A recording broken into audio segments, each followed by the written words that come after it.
नमस्कार, मी सुखदेव उगले, राहणार नाशिक. प्रथम शिबिराचं आम्हाला समजलं ते आमच्या चव्हाणके सरांमुळेच. त्यांनीच ते फेसबुकवर बघितलं, फेसबुकवर त्यांनी सांगितलं बाबा असं असं, दादांना सांगितलं असं असं आहे. मग आम्ही आमच्या ग्रुपमध्ये सगळ्यात ॲक्टिव्ह म्हणजे सगळ्यात कुठली गोष्ट असेल अलर्टनेस घ्यायचं किंवा ते ॲक्टिव्हपणा जो आहे त्यांच्यात हर एक गोष्ट पुढे पाय फुट टाकणार ते सगळे.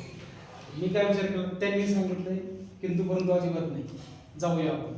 सर मी इतके कपडे आणले, मी 2 बुटाचे जोड आणले, कपडे वेगळे आणले. मला असं वाटलं काहीतरी वेगळं असेल, ट्रॅकिंग नॅचरल ठीक आहे ते म्हणत मी बघितलं होतं. पण इतकं काही असेल पण सर आल्यापासून आम्हाला थोडा वेळ मिळाला, म्हणजे गेल्या की पटकन झोप लागते. आम्ही विचार करतो हे काय उरायला, हा बदल का.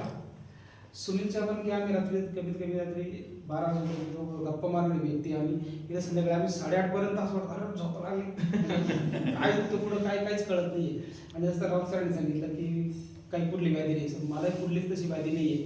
तरी मी चला म्हटलं काही हो झाल्यापेक्षा होण्याच्या अगोदर केलं कधी चांगलं, म्हणून मी ते आलो.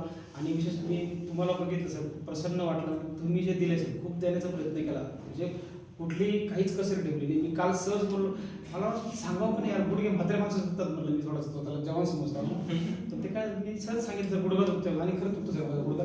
तर सरांनी रात्री 10 इतकं उशीर झाला आपल्याला, तरीच रात्री सरांनी 10-10:30 वाजता माझं ते केलं, म्हणजे ती थेरपी केली सरांनी. ते मीठ लावून वगैरे ते तेल लावून मी प्रथम पाहिला तो प्रकार, पण खरंच खूप आराम वाटला. आणि सर इथे खूप छान वाटलं आम्हाला. असंच मार्गदर्शन आम्हाला राहू द्या इथून पुढे.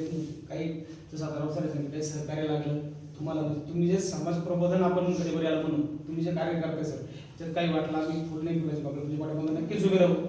आम्ही काही नाही म्हणजे लॉर्ड ऑफ लोक नाही आहोत, ठीक आहे, पण वाटलं सर आम्हाला काही तुम्हाला म्हणजे तर आम्ही नक्कीच तुमच्या पाठीमागे उभं राहू.